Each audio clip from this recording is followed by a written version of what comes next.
Telecine award এবছর 22 বছর, আর আমরা সত্যি ধন্য হয়েছি।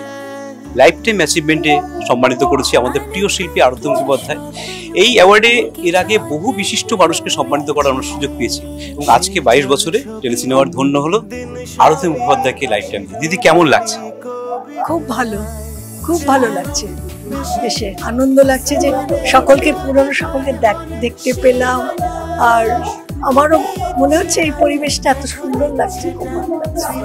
এইটা একটা মানে চাঁদের হাট, কারণ এত শিল্পী কলা কৌশলী জড়ো হয়, সবাইকে দেখতে পেয়ে খুব ভালো লাগছে।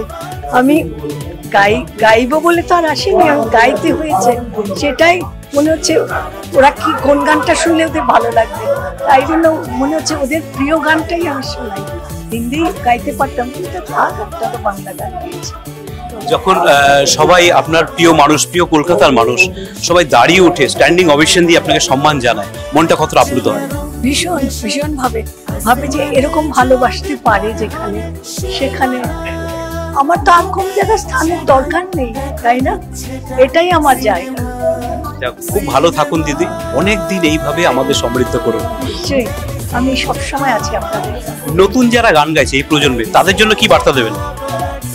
তাদের জন্য তারা দেখুন, তারা কিন্তু ভালো গান তাদের পাওয়া দরকার। ভালো কম্পোজিশন না পেলে তারা কি করবেন? হ্যাঁ, কম্পোজিশন ভালো দেন, ওদের নিশ্চয়ই ভালো লাগবে। অনেক অনেক ধন্যবাদ, আজকে আমরা দিদিকে পেয়েছি। Thank you so much. Thank you.